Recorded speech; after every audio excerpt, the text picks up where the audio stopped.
All right. So welcome everyone. I'm hoping everyone can hear me okay. If you can't, somebody let me know. Just giving a couple more seconds for more people to come in. We have 84 people signed up for the lecture today, so I have a feeling a lot of people will continue to sign on as we get started here. So this is our first webinar that we're doing online here at the museum. And for those who don't know me and aren't members, my name is Amy Clausen, and I'm the Director of Finance and Marketing here at the museum. And we've got our fingers crossed today for no technical difficulties, but please bear with us if we encounter any little hiccups here. This is the first time we're doing an online webinar, so hopefully we'll work out any of the kinks so we can continue on with the talks through the next couple months. We've got some talks scheduled all through the month of May and June on Thursdays at 2 o'clock, so hopefully you can join us for all of those. So today I'm going to be monitoring the webinar and answering any questions that come up. So if you see, if you have a question, there's a Q&A box down at the bottom of your screen that you can type your questions in, and I'll field them to Sarah as we go along or at the end, whenever is most appropriate. And oh good, I got some people telling me they can hear me, so that's perfect. If you have any other issues that you want to send me, you can send it in the chat if it's not an actual question for Sarah as well. So today we have with us Sarah Kaufman, who's the Managing Director of the Niagara-on-the-Lake Museum here. If you're not a member and don't know her, she's been here since 2010 in this position, and she's been working at Niagara Museums for more than 10 years. She's got her master's in public history and has been doing a lot of kind of Canadian history throughout her career. So our topic today is the Spanish flu at Niagara Camp, which obviously is very fitting right now with the pandemic we're in. So let's turn it over to Sarah, and hopefully we will have no issues. Thank you, Amy. Welcome everyone. Again, this is our first time, and so it's very strange for me to be basically talking to a computer screen, but I'm happy to see there's a number of members or familiar names on the list of attendees. So hello to all of you. We miss you, and we can't wait till we open up again. So today, I'll give you a quick little outline of what I'll be talking about today. It's the Spanish flu in general, Niagara Camp, more particularly on the Polish camp, the hospitals at Niagara Camp, the nurses that were there, Polish cemetery that's located at St. Vincent de Paul Church, and a bit on the Niagara-on-the-Lake community in 1918, because I think that's quite an interesting aspect as well. Throughout my talk, you will notice some similarities with what's going on today.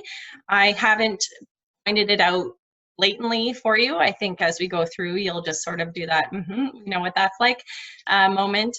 And, you know, you'll see how similar it is over 100 years later. So I guess we'll get started.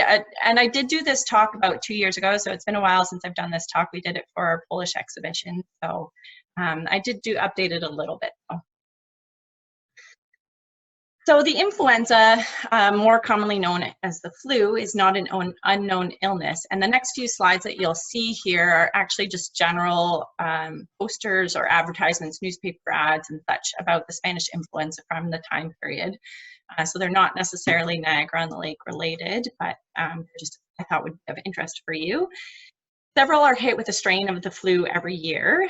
And a bout of the influenza to the size of a pandemic that happened in 1918 had hit the world on about 6 occasions previously. The last at that time, you know, around that early time, was in 1889-90, where about 40% of the world's population were hit with the influenza.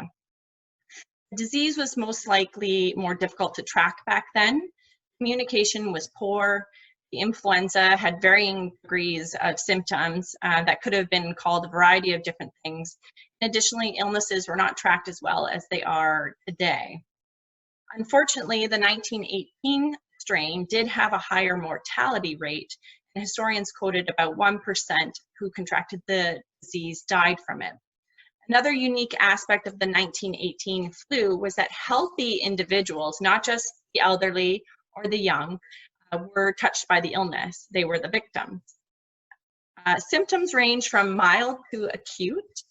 It often started very suddenly with feelings of the shivering and a fever and a flushed face, drowsiness, body pains, sometimes a sensitivity to bright lights. In serious cases, pneumonia and pleurisy, which is a membrane around the lungs, becomes inflamed, and then you get a sharp chest pain. There's cyanosis, which is the bluish discoloration of one's skin due to low oxygen levels, all occurred as well. The flu was very contagious, and the onset was very fast. Victims could remain in bed for a few days or even up to a month. Flu reduces one's resistance to other diseases, which often could lead to death. For instance, with the Spanish flu, a lot of the victims got pneumonia afterwards, which kept them in bed longer or ended up killing them. There was a lot of difficulty preventing the spread of the flu. For one, the sudden onset made it very difficult to determine who was exposed and when. The incubation period was about 2 to 7 days. And also the mild symptoms could be diagnosed as a common cold, very similar to what you're hearing today. Flu would then be passed on to unsuspecting people. Doctors in 1918 were also not required to report on the influenza cases or force people into quarantine. The health department had several officials hit with the flu. When I talk about the flu from now on, it will be the Spanish flu that I'm referring to. It reduced their manpower for monitoring the flu as well as the doctors themselves. This one's one of my favorites of the advertisements that we found. What made the flu even more difficult is that there was no vaccine or drug invented at the time that it was discovered to alleviate symptoms and prevent its spread. It also moved so quickly, which made testing for a development of the vaccine very difficult. At the end of October 1918, it was reported that Niagara Camp would be receiving a vaccine that could be issued to anyone who wasn't experiencing the illness, but we don't know if it actually arrived in camp. There's been no record. Commanding officer of the Polish camp never mentions it in his diary, and he keeps a record daily of what's going on in the camp. And the main focus of medical staff essentially was to primarily prevent its spread and care for the sick, hoping to alleviate symptoms naturally with fresh air, nutrients, and comfort. Finally, the question I'm sure a lot of you are curious about is, why was it called the Spanish influenza? No, it did not originate in Spain. It's commonly believed to have originated in China in February of 1918. Was brought to Europe by Chinese laborers. How it transferred to humans is unknown, but it was believed that it was originated in birds. It was likely called the Spanish flu for two reasons. One was that Spain was neutral at the time of the war and didn't have press censorship. So the epidemic in the spring of 1918 was widely publicized there. International press outside of Spain ended up referring to it as the influenza of the Spanish kind. It also is possible that the name was brought upon by the Allies during the war because of Spain's neutrality. Some neutral nations are seen as just as bad as enemies, and they were hoping to create this sort of stigma as a punishment. First World War brought about unprecedented circumstances, which led to the quick spread and destructiveness of the flu in 1918. Soldiers were exposed to unfavorable conditions. They were in trench warfare. They had stress, lack of a proper diet. This would have been a perfect setting for the spread of the flu. Although the home front did not have the same setup, there were some similarities. Soldiers training on the home front, like the Polish, for instance, did live in close quarters, which would have contributed to a fast spread here as well. Now, there's a bit of debate on how the disease spread to Canada and when it was first discovered. Some believe that the disease was brought from Europe by returning soldiers from the front in July of 1918. However, the only ship noted with returning soldiers, the HS Aragoya, was under forced quarantine as 23% of the soldiers had the flu. This is the only ship that was noted to have returning soldiers from July to September of 1918. The Landovery Castle hospital ship that was sunk by a U-boat on June 27th. Canadian authorities restricted, after that happened, the Canadian authorities restricted the number of return trips from Europe until proper escorts could be found. This created a backup of returning soldiers until late September. Flu had already hit Canadian soil by this time. So what you're seeing here is a poster promoting the purchase of victory bonds and talking about Landovery Castle hospital ship that's up. The U.S. was recorded as getting hit with the flu in March of 1918 in Kansas. American Spanish flu historian John Barry tracks the flu in Boston by late August 1918 and into New York State by mid-September. The Spanish flu hits Canada around the same time, and there are two locations that could potentially claim the first site of infection. First was Victoriaville, Quebec, which claimed the illness started on the 13th of September, blamed it on American visitors who came for a Eucharistic conference being hosted there. The other, of course, is Niagara-on-the-Lake. We love to claim that we are a town of many firsts, and I'll side with the idea that Niagara-on-the-Lake was in fact the first place to receive the Spanish flu in Canada. I'm just not so sure that this is one of the first that we want to be proud of. In 1918, Niagara Camp was mostly occupied by the Polish Army. There was a camp of Canadian recruits as well, but it was not as large as the Polish Army. For those who are unfamiliar with the relationship between Niagara-on-the-Lake and the Polish camp, the Polish army was created by the French army because it was desperate for more fighting men over in Europe. It was comprised of Polish Americans who were not subject to conscription and were willing to fight alongside the Allies to free Poland, which had been occupied for about 125 years. The Niagara-on-the-Lake training grounds at Niagara Camp was chosen because of its proximity to the US border and its ability to transition into a winter camp. And for the purpose of this lecture, I'll mostly focus on the Polish soldiers and the Spanish flu, as it was hit the hardest. Canadian camp did suffer casualties as well, but they broke camp mid to late October, and then a lot of the soldiers were transferred elsewhere. Lieutenant Colonel Le Pen, who you see here, was the commanding officer in charge of the Polish forces in Niagara-on-the-Lake at Niagara Camp on behalf of the French and Canadian Army. Le Pen maintained a military diary where he reported his business, daily events. He reported that this virus appeared to have arrived in the Polish camp with the new Polish-American recruits on the 13th of September. It is possible that the flu arrived earlier than this because there's a document that's written that says that stoves were requested at the camp by the hospital once the flu broke out on September 7th or September 5th. And it's interesting to note in this picture that you see here, this is the Polish Army band walking down King Street. On the side here, you can see my little pointer here, it says Simcoe Park. And the flag for the Polish flag's upside down. Now, again, Poland had been occupied for over 125 years, and these young men were unsure of the proper way to fly the flag, so they have it upside down. Something else that's interesting is they borrowed these instruments from the town band, and we actually have one of the drums and one of the horns in our collection. Over here. So once the outbreak began, military staff were required to report to headquarters with statistics on the Spanish flu. A handwritten report on the epidemic of the influenza, which you see here, may also indicate that the epidemic started closer to September 10th, 1918. From these reports, I think that it's safe to say that the influenza struck Niagara Camp in early September, and the first deaths recorded as dying from pneumonia as a result of the flu were recorded on September 18th. By that same date, approximately 100 men were already infected by the flu. Reports from the Canadian camp show that its first death, too, was on September 25th. Le Pen immediately appealed to the head of the medical services at the Canadian camp at, again, Niagara Camp, so it's the Canadian and then the Polish camp at Niagara Camp, desperate need of more doctors and nurses.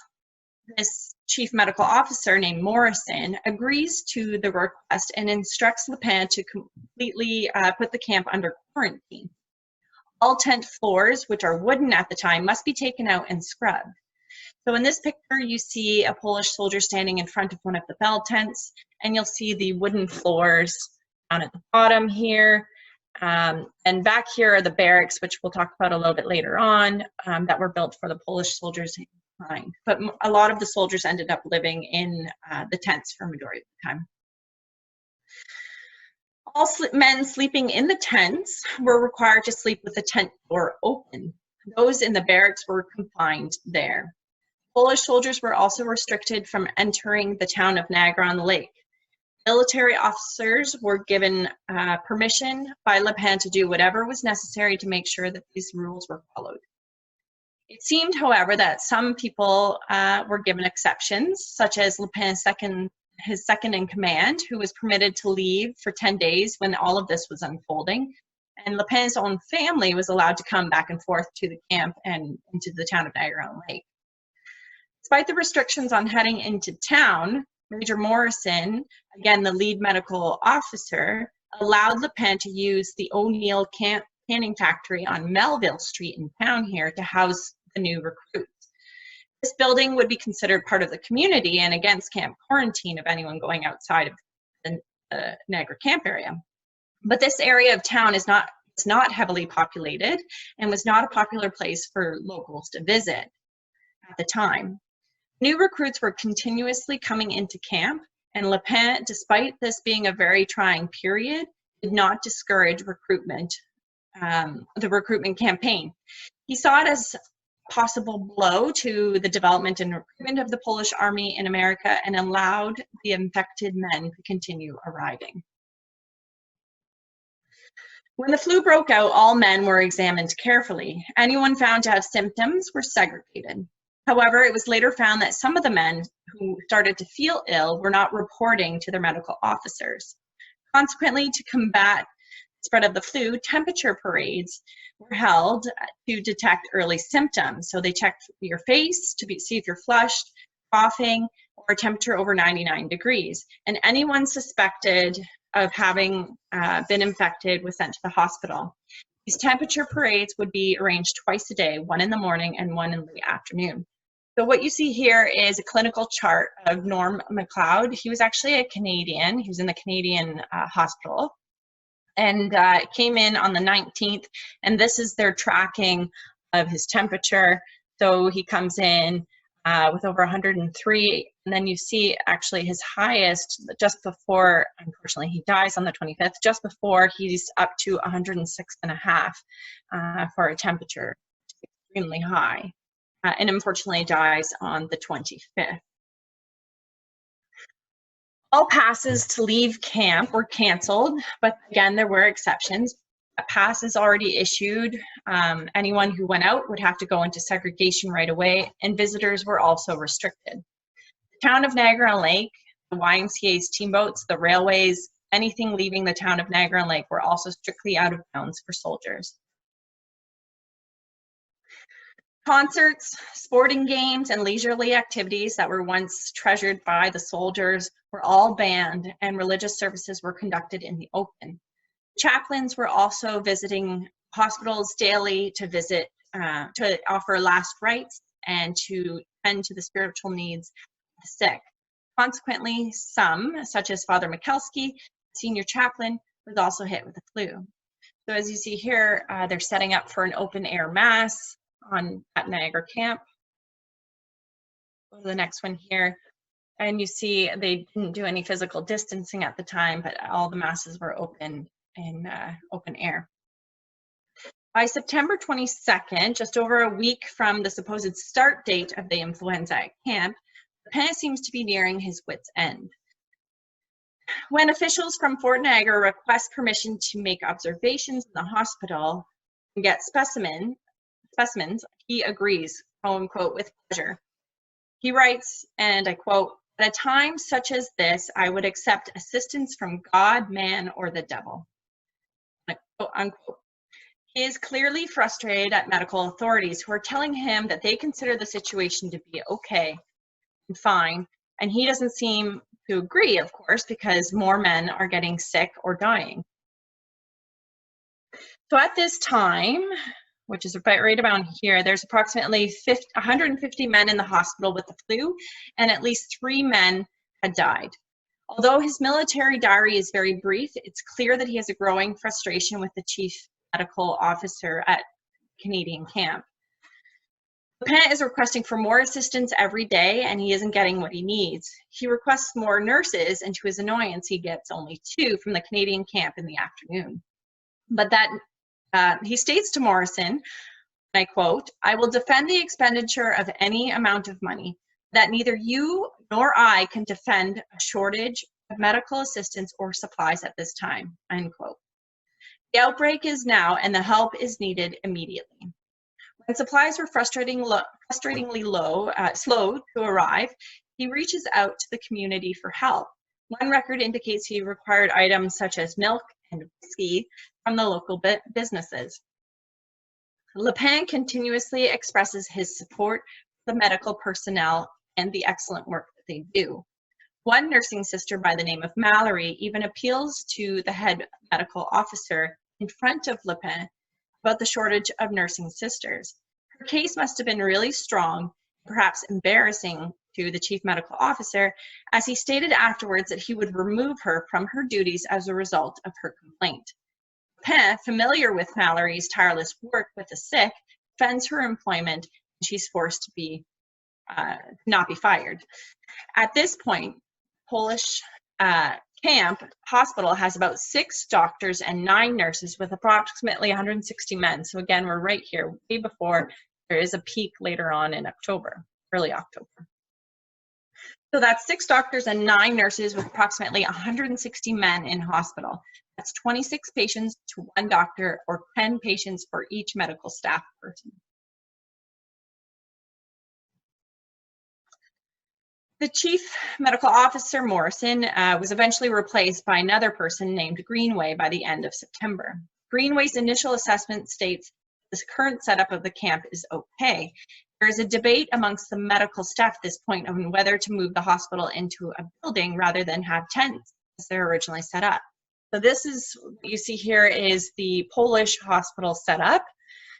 Just to give you an idea, and I do have a map a little bit later on, but this right here is Niagara River, and the bluffs there, that's the US side of the river. So this shows an interior of the tent. This one's called Ward 7, and the men are lying down on beds, and it's an open air under canvas tent. Since the alleviation of symptoms included fresh air, it was previously believed that open air tents were the best situation for the sick. The person that was in charge of the Polish hospital since the beginning advocated that many of the men should stay under canvas. Reports and articles that I've read on the topic indicate that there's a strong belief that the weather had a huge impact on the number of new cases and on the improvement of current patients. Lepin himself is constantly commenting on the weather, and yet the sick are still left in canvas tents.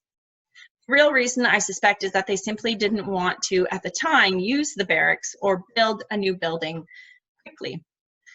Previous camps were always held during the summer, and the Polish soldiers were the first ones to be held over the winter, and therefore the colder weather was not a concern at Niagara Camp previously, so there weren't a ton of buildings or barracks for the soldiers. Although weather in September lately can be quite warm, I'm unsure if the weather at this time would be as agreeable by late September and into October. Either way, if I had the flu, I don't think I would want to be under a canvas tent in an open field near Niagara River. So this shows you the Canadian camp on at Niagara Camp, their hospital building. And this gives you a map of the Niagara campground. So you see Niagara River is here, the rail line, that's King Street. Here is John Street along here. There's Randwood. To give you an idea of what we're looking at, this is the hospital, or the museum that we're in right now. And this is the Canadian camp, and over here is the Polish camp. So the hospital, the tents that I showed you previously, they're located over here, and we'll see it in the next picture. And then these are just a couple of barracks that were actually built nearby. So this is the picture. So I've got circled there the hospital, and these are the barracks, and you see the canvas tents that most of the soldiers, or majority of soldiers, were actually living in. at the Polish camp there. So Lepin, who is rightly of the mind that it is purely a medical decision, and he finally agrees to clear hut number 1, which is the hut that you see here, to make room for an interior hospital. Most serious cases are then moved inside.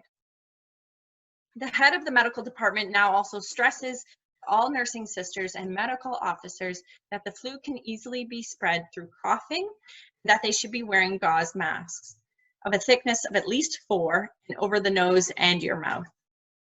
These masks are to be changed every 2 hours. Unfortunately, the mask got damp very quickly, and the dampness could help to spread the disease as well. Pneumonia jackets were also ordered, which would help to keep the patient's chest warm.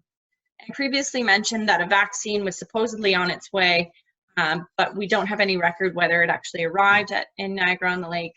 And at the time, which was late October, the flu was already starting to let up. Several nursing sisters assisted with the outbreak at Niagara Camp.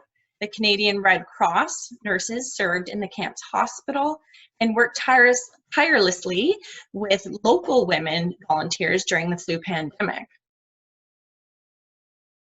This shows a number of the nursing sisters and a few of the men.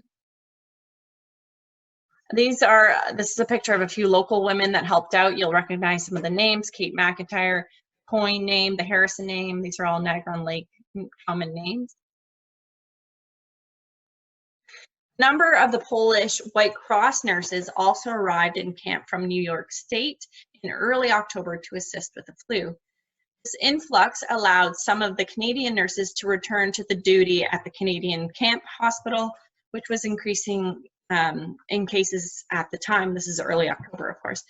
The nurses camped out near the edge of Paradise Grove on the Commons, which, if I'm just going to go back to my map here, that this is Paradise Grove. Anyone driving into Niagara-on-the-Lake along the Parkway from Niagara Falls, you'll drive ththrough Paradise Grove. It kind of continues a little bit further down here. You'll drive through it before you see Fort George on the side there. Let me go back to where I was. This is where I was. Yes, okay. So Lepin arranges for them to stay in a cottage that's owned by Thomas Ince, an American who summers in Niagara-on-the-Lake. This is located in Paradise Grove. And they provide more of a suitable living situation for these exhausted young women. Grey Samaritans were founded by a Polish countess and an opera singer who was actually born in St. Catharines, which was made up of young Polish women who also worked at the camp during the pandemic. The restrictions on camp must have relaxed sometime in mid-October, as both the Canadian and Polish troops were given permission to conduct what was called the Cook's Parade on October 19th. I don't know why it was called the Cook's Parade, but approximately 1,000 men participated. It's unsure exactly what the parade, why it happened, but one can guess that it was likely because the flu started to let up, and the men were granted the opportunity to have a little fun after such a trying and difficult time. Men were allowed to dress up how they liked, some even cross-dressing and creating small floats, such as this one here of the flu germ. And the men were allowed to go into town, and it would definitely have been a feeling of freedom and delight for both the soldiers and the community to see these men coming through town all dressed up, because the community at the time too was restricted on social events. This is them as well. See them all dressed up. Some cross-dressing and such. They're having a lot of fun. See, this gentleman here has a Spanish influenza and he's all kind of tied up there. This is a bunch of the men and some women dressed up, and they are in front of the courthouse. So at this time, Lepin's diary also focuses less on handling the flu outbreak and more on the regular military business. However, the quarantine is not officially lifted in camp until November 8th. By November 21st, there are approximately 24 cases left in the hospital, so it's really starting to slow down. There is a recurrence of the flu later on in the winter, actually in 1919, and Le Pen and his family are hit with the flu. They recover as well. The recurrence actually also kills 7 more Polish soldiers and 1 Canadian. And that Canadian was Sergeant Ernest Saunders, who worked in the canteen. So you see him here in the canteen. He was very well liked and respected in the community. It came as quite a shock for many when he passed away. He was born in England but had lived in Canada for over 20 years. His only family remained in England. Sergeant Saunders is buried at St. Mark's, and this is the picture of his stone there. The 20 of the Poles who died due to the outbreak were buried with full military honors in a special plot at St. Vincent de Paul. The others were repatriated home. There was also 4 other Poles and a priest who died of other causes that were interred there. The plot is designated as part of sovereign Poland, and since 1919, it has been the focus of an annual pilgrimage by the international Polish community. One of the first pilgrimages to honor these men was in June 1919. Several young ladies from Niagara-on-the-Lake woke up early before work and decorated all of the graves of the soldiers who died during the war and were buried at St. Mark's and St. Vincent de Paul with flowers and flags. Flowers were collected from the community gardens. The following year, the pilgrimage continued, and now it's an annual celebration of these men and for the Polish fight for independence. Elizabeth Asher wrote in February 1919, and I quote, "In a short time, this little green spot in this pretty God's acre will be practically the only memento of one of the most striking, most unique episodes in Niagara's history." She goes on to write, "In view of its historical meaning, this spot will no doubt be well cared for by the Polish people or by those in town whose special care is the preservation and care of historic places. It is my understanding," and that's end quote, "it is my understanding that this is the case and that local individuals caring for the plot, it still happens today, such as the Kurtz family. They still look after the plot." So a bit more on the community. This is Elizabeth Asher that I just quoted for you as well. But before I finish, I want to talk about community and a bit about Elizabeth Asher. When the flu broke out in camp, many of the locals did their best to help out. Many of the women's groups sent over preserves to the Polish hospital. The Girls' War Service Battalion also worked at the canning kitchen every day, making nourishing tomato soup for the sick men at camp. All the churches in town said special prayers for the soldiers suffering in camp on numerous occasions. As mentioned previously, several women volunteered as nurses in the hospital. Elizabeth Asher, right here that you see, she was a local reporter with the St. Catharines Standard and was active in many organizations, including the Niagara Historical Society. During the influenza outbreak, Elizabeth risked her safety to care for the soldiers. For her attentive nature, she was nicknamed the Angel of Mercy by the ailing men. During the war, she also became an advocate for the Polish Relief Fund, raising money, clothing, and hospital supplies for Polish soldiers in Europe and the civilians living in war-torn Poland. In 1922, Elizabeth became the first Canadian civilian decorated with the Order of Polonia Restituta in recognition for her kindness towards the soldiers and her devotion to the cause. In this picture here, she's actually wearing medal, which we have in our collection as well. She also received several other Polish medals and distinction, including the Medal of Haller and the Military Medal for Long Service. She was also named an honorary colonel of the Polish Army. Fortunately, the Spanish flu did not affect the community of Niagara-on-the-Lake to the degree that it affected the military camp. The immediate quarantine of the camp and strict rules restricting interaction with the community following the outbreak was certainly a factor in saving the health of the residents.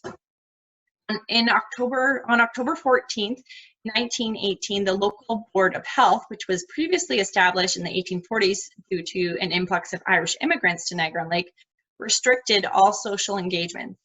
Schools, theaters, churches, pools, clubs, any public meetings were all closed. And this is why finding any significant material on what was going on in the community at the time has been very difficult. Groups such as the Women's Institute, who recorded everything almost, did not meet and record any information about what was going on.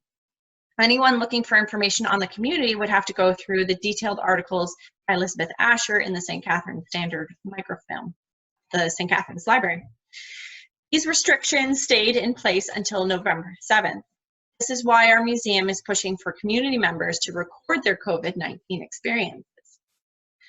These restrictions on the community, as well as the soldiers' visits to town, along with the fact that several people were hit with the flu, resulted in significant losses at the local businesses.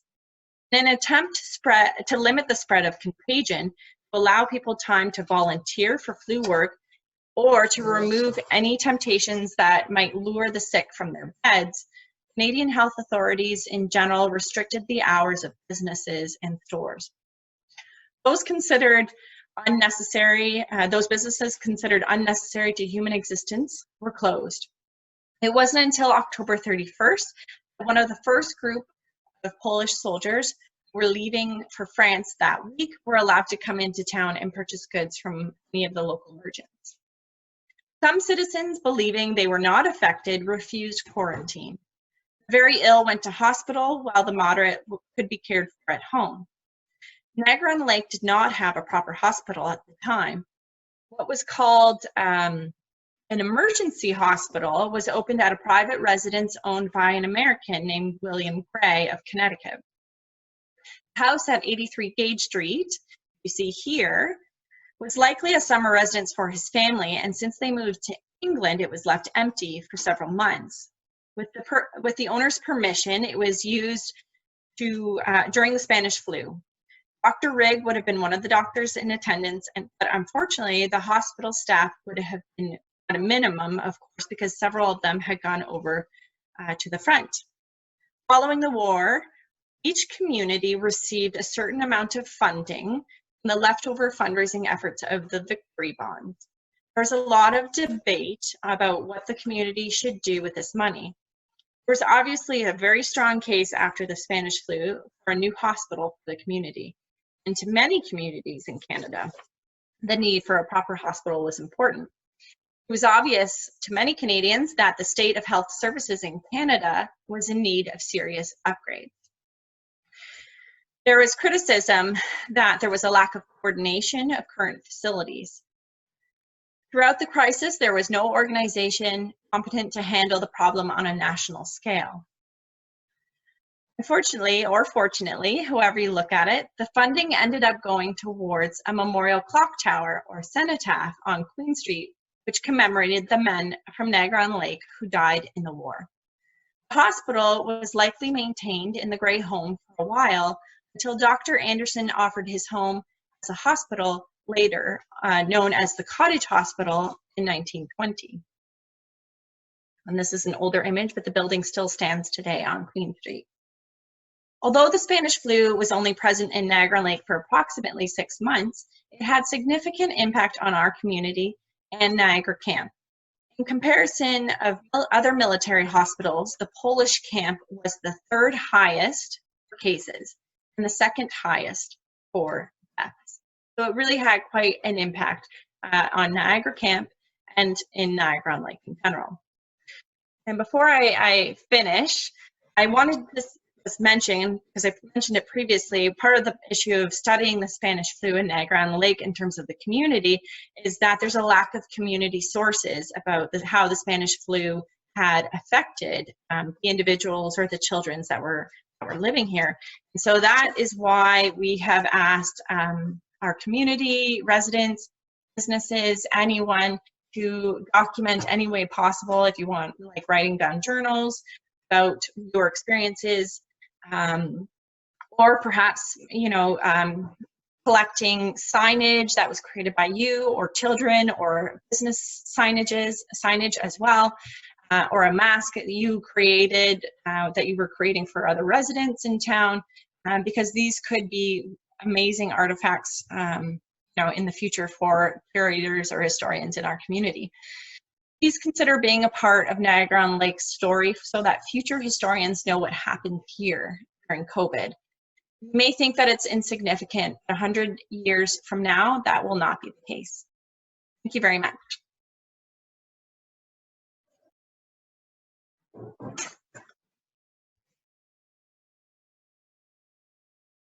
You're on mute, Amy. Sorry about that. Thank you, Sarah. We have a couple questions, so I'll just field them your way. Well, the first is more of a statement, but maybe you could comment on, Steve Steele mentioned that flying a flag upside down is a universal signal for needing assistance. I wonder if that could have been intentional. Could have been, definitely. I've had conversations with Richard about the flag, and that's certainly a possibility, but I think the general, from the historians that I speak to about it, and of course Richard Merritt is the individual who knows the most about Niagara Camp, we've all sort of discussed it, and we kind of think that they simply didn't know which way the Polish flag flew. If anyone else has questions, feel free to put them in the Q&A box below. Suzanne Bear asks, did the flu touch non-Polish soldiers and other civilians in the town? Yes, so there was Niagara Camp, or at Niagara Camp there was the Canadian camp, and so a number of soldiers got hit there. It wasn't as hard hit as the Polish soldiers, so they did have a few die. As I mentioned, Ernest Saunders, he was a Canadian who was in the canteen, so he was hit. There were residents in Niagara that were hit with it as well. Finding that information can be extremely difficult because at the time, surprisingly, Niagara-on-the-Lake didn't have a newspaper during this time period. I think one starts up in the Advance starts up in 1919, I believe it is. So a lot of the information is probably hidden in the St. Catharines Standard, and unfortunately, I didn't have time to be going through all the newspapers from September to probably February of 1919, actually. September 1918 to February 1918.